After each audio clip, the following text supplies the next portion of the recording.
तुम हमें बहुत पसंद आया। तुमने जिस तरह लालू को सपोर्ट किया हमें बहुत खुशी हुई। నువ్వు ఢిల్లీ ఎప్పుడు వచ్చినా నన్ను కలు. ఢిల్లీ నుంచి నీకేం కావాలన్నా నన్ను అడుగు. నీ ఢిల్లీకేం కావాలి? క్యా? నీకు ఢిల్లీ కావాలా లేదా? ఢిల్లీ మీద ఎక్కి కూర్చోవాలని ఉందా లేదా? बहुत है, क्या करेगा तू?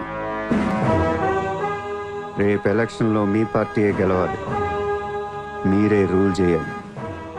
ఎలక్షన్కి అయ్యే ఖర్చు నేను పెట్టుకుంటాను. ఎంత పెట్టగలవు? ఇండియాలో ఎంపీగా పోటీ చేసే ఏ క్యాండిడేట్ అయినా సరే జేబులోంచి ₹1 తీయాల్సిన అవసరం లేదు, మొత్తం నేనే ఇస్తా. అసలు నీకు మొత్తం ఇండియాలో ఎన్ని సీట్లు ఉన్నాయో తెలుసా? ఒక్కొక్క సీటుకి ఎంత ఖర్చు అవుతుందో తెలుసా? యావరేజ్ ఒక్కొక్క సీటుకి 20 కోట్లు ఖర్చు పెట్టినా 10,000 కోట్లు అవుద్ది. ఇష్టం మాట్లాడేంటి అసలు? మైండ్ ఉంది నీకు? లాస్ట్ టైం ఒక అహ్మదాబాద్ లో 60 కోట్లు ఖర్చయింది, జైపూర్ 25, జైసల్మేర్ 35, జబల్పూర్, కాన్పూర్, కోల్కతా, హైదరాబాద్, చెన్నై, రాజ్కోట్, పనాజీ, నాసిక్, బెంగళూరు, కొచ్చి, కొల్లం, ఉడిపి